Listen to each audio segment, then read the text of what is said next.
Wine Divatiara here with another sip tip for you. Boo!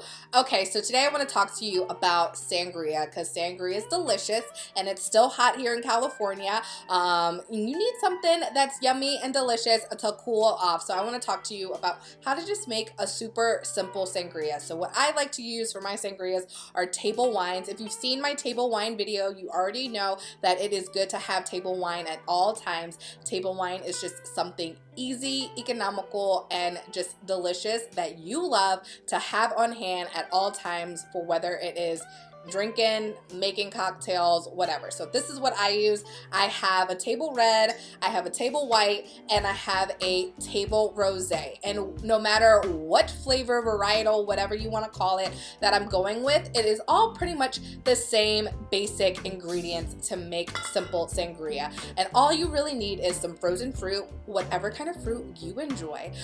If we're gonna go, let's say table red. So I have this really kind of super simple go-to easy recipe. So I take a full bottle of my table red wine. I also add a package of frozen berries. It's like an 8-ounce package of frozen mixed berries. So the raspberries, strawberries, blueberries, blackberries, all of that that's already put together in one nice little medley in a bag. So I throw that in the pitcher, and then I do 2 cans of San Pellegrino blood orange soda or sparkling water, whatever. I don't even know what it is. But I put 2 cans of that in, and you just like stir it up, and that's done. If you want to elevate that liquor level, then of course you can always pour a little rum up in there, okay? And you just have your party there. And then of course, when everything is done, if you have any leftover fruit absorbs alcohol now. So you can throw that in a blender and put it in the freezer, and you can have your own little alcoholic sorbet for later on, okay?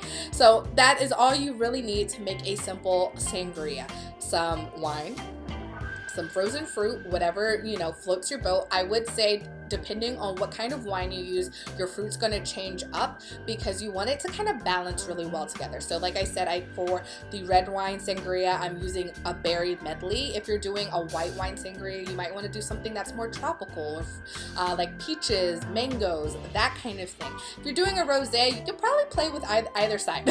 You can play either side of the field, but whatever kind of notes that you find that you taste when you drink your wine, those are going to be the fruits that you're going to pick out for your fruit base. Okay, so full bottle of wine, some fruit, and then a little bit of either, if you want to do something bubbly like a LaCroix or whatever, that balances out with the fruit that you've put in there, and then throw in some vodka, rum, tequila, whatever liquor floats your boat and gets you excited, and boom, simple sangria, easy peasy, lemon squeezy, and super delicious. So cheers. I hope this was helpful. Let me know, what are some of your favorite sangria recipes? What wines do you like to use for your sangria? And of course, please like, share, subscribe, turn on notifications, all of that jazz, and I will catch you in the next video.